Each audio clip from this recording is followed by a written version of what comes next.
the sex text article. That one, I didn't dislike it. It was really interesting. It was, I don't want to, it gave me another uncomfortable feeling, but it was one of those good uncomfortables that you want to keep reading more.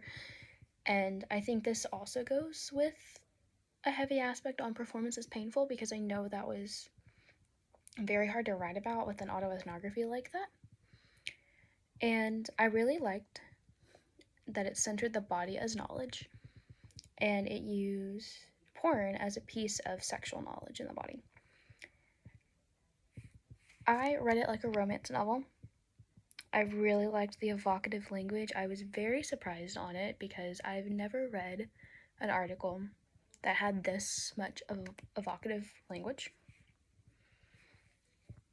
I normally don't read anything like that, but I thought it was a very new feeling, and I wanted to look away at times, but I couldn't because I kept wanting more. I liked the different role shifts he did. With a lot of these pieces, I liked the different role shifts from the personal autoethnographical experience to the shift of this is what I am as a scholar, this is what I am in a workplace, this is what I am in my daily life. Like, it really told a EDLP kind of life to it. I read it as an everyday life performance on there, and I was kind of shocked at how much the discourse around what a gay man should look like. Like, people should know a man is gay. And that seemed really offensive to me. That they are so focused on people showing that they are not straight rather than just letting people be. And I hate that people are so unkind to people and don't respect people for people. And it made me really angry when it said that straight men don't want to hang out with gay men because they don't want to be hit on.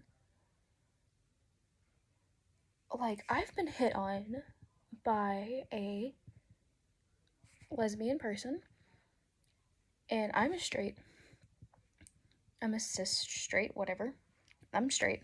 I don't know how to politically correctly say that. And I didn't feel offended at all. And I don't know if it's different for men, but a simple, oh, I'm sorry, that's not my sexuality, will suffice rather than being so hateful. And I grew up in a town that does not have a lot of LGBTQ plus community members. And so, but even not being around them, I know how to treat people decently. And I thought this article was very, very mean at times to what people are like. And I thought it connected to the first article for first article, right, would be for presentation 2, as performance is in the text. And this was a very textual performance to me, especially with the evocative language and how it was laid out to read. And I just kept going back to everything being a target. Like, straight people are targets. Why is everything a target? Women are targets on one things, but why do straight men feel like they're targeted?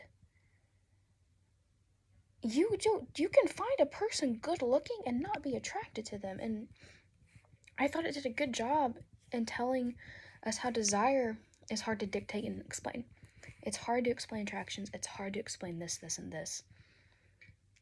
And I hated that it ended and couldn't continue its research, because I think this would be a really cool project to keep researching. And I understand all research has limits, but I don't think limits have to come up that abruptly.